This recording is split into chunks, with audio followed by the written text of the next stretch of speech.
my friends, I'm Rick. You see the table, of course, you know that. The little Missy's hanging around here somewhere. I think she's back here, up here on this stuff. About a year ago, I started working on this kind of a project, and I asked, what if? What if the clans hadn't invaded?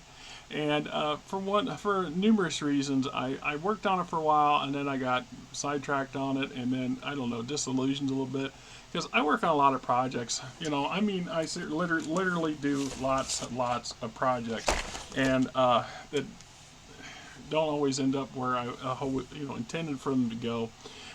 This one here was one that I don't know, but it's been sitting here for a while, and it's a slideshow, and I wasn't sure I could even get it to show up on this. I mean, I'm still hoping this will work through, and I hope you enjoy it. You may need to pause to read as each slide comes up in order to read it, because I tried the transitions a little wider, but it just kind of drags out. And I noticed that there's one slide that for whatever reason just comes up as a white blank, and I'd have to go back and look at it.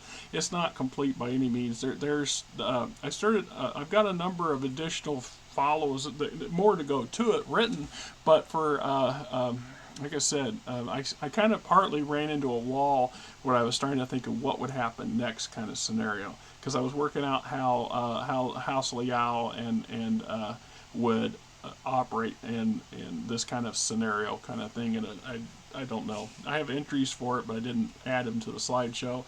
If the slideshow does well view-wise, I might go back and try to finish the whole damn thing and add some sound to it. So let's see if we can get it to play on here while this thing is recording it, right?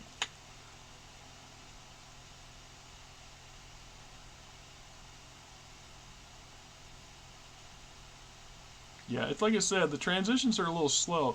So each slide can have a different speed setting, and I'm just now figuring that out. So I mean, I just set everything at like 6 seconds or so. So like I said, you might have to pause to read some of these things, and I understand that.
Yeah, here's that missing slide. I'm not sure what's supposed to be there, or if it's just a blank slide that slipped through. Should be one more after this. Nope, guess not. Maybe that was the end of the video. So that's a slideshow that I worked on. I wrote the material for it. I know there's some typos in there. There's a couple missing. There's at least one section that's missing. It should have been the Federated Sons front. It just said the Federated Sons. So I mean, obviously it was a work in progress. It was not completed. Part of my worry was I didn't know if I wanted the slideshow to run on for a long period of time. That's a lot of work. And finding images at work, that's not so bad. The writing part, I have a natural affinity for writing, at least a little bit. When I find the time and the motivation to do it, I'm not too bad at it. It's a lot of experience. I've got videos on my channel that shows I've literally written a million odd, how many thousands of pages of material. There's easily a million plus words in the 7 or so novels or would-be novels that I did write from 2002 to 2013 or so, 2014, and have yet to get any of them. I've not even tried. I mean, they're all in handwritten form. That's the problem. So they all have to be translated over into a digital format, and for me to post them on the internet to even give them away free. I mean, it's just nobody can read my crappy handwriting, and even I struggle with it sometimes. And I've noticed as I've gotten older. I mean, all I gotta do is look at some of my earlier handwriting. It's much neater than my current handwriting is, and but I tend to write small back then because I was trying to fit as much stuff in, and the smaller I write, the neater it gets. The bigger I write, the sloppier it gets. I don't know. Anyway, that was my project of what if the clans hadn't invaded? What would have Hans Davion, what would the Federated Commonwealth done after the War of 3039 was a failure?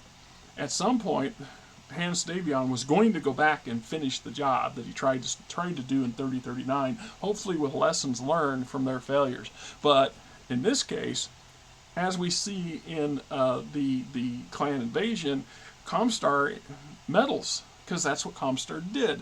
Comstar was a big meddler and stuck their nose in a lot of things. So I thought, well, what if? What if? And this is where we could have gone.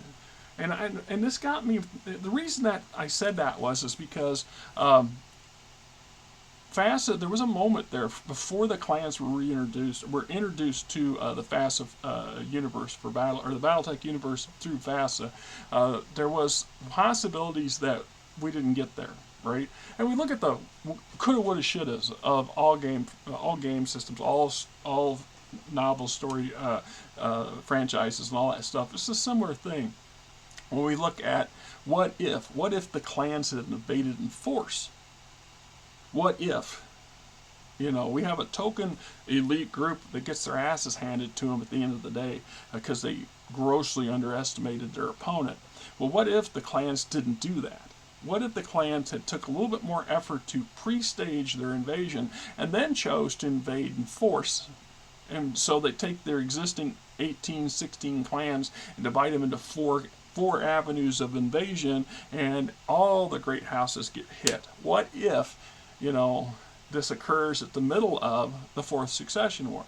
Perhaps the Fourth Succession War is in its full-on fury, and suddenly all the opponents get hammered from the outside in from these invading clans. How drastically different would things have played out?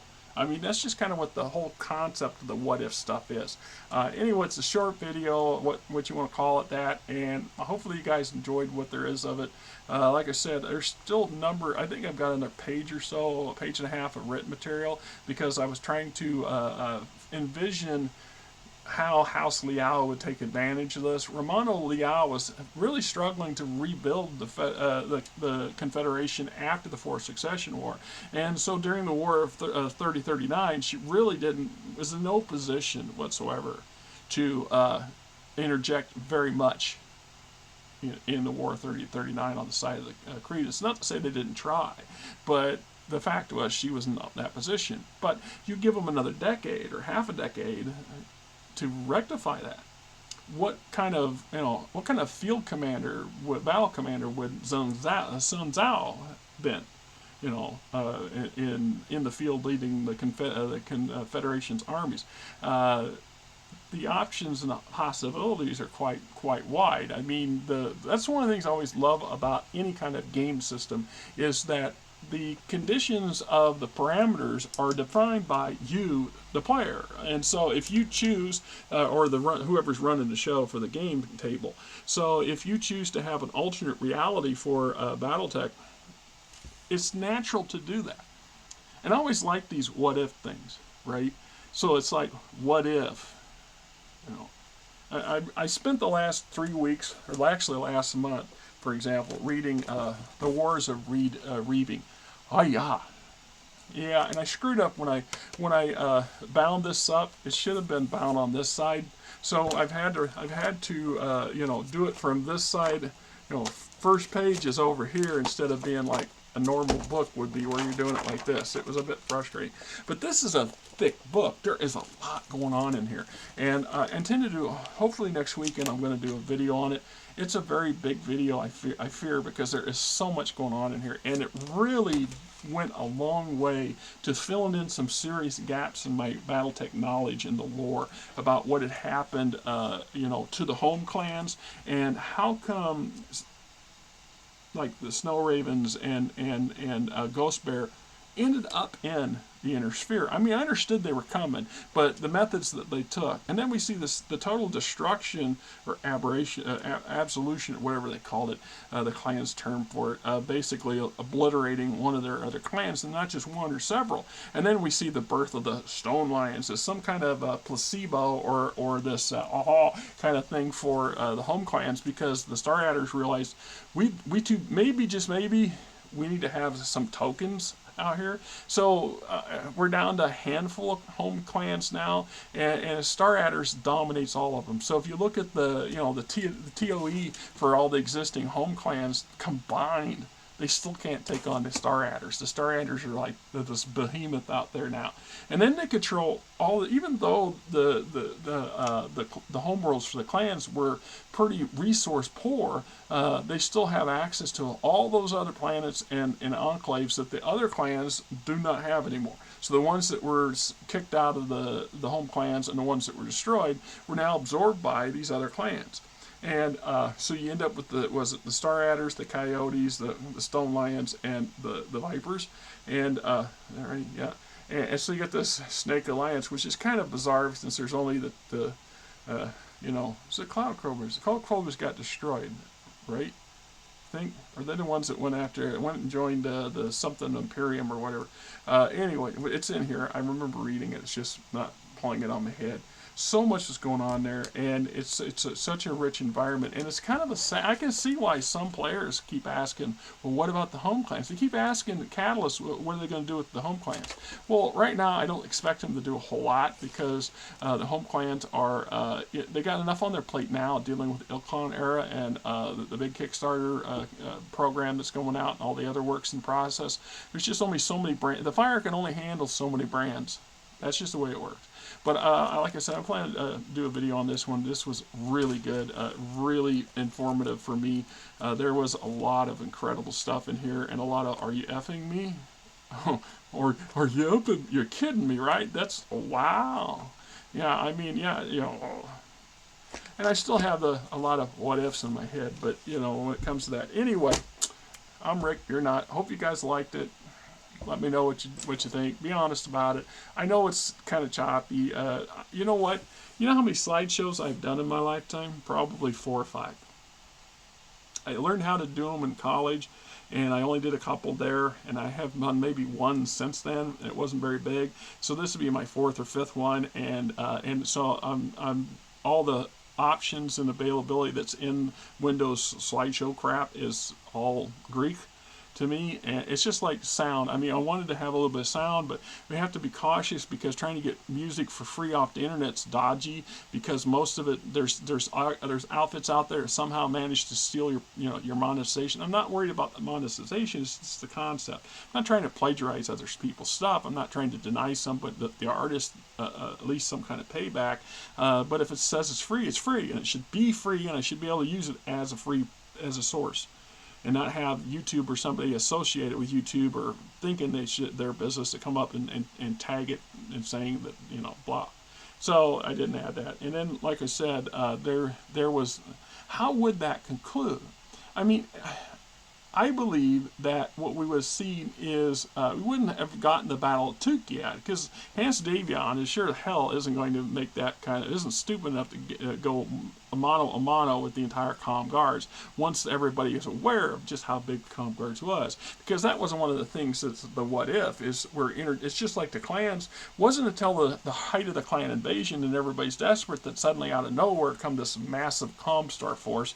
The groundwork had been laid down in the novels and in the source books for a number of years. We knew that Comstar had this force.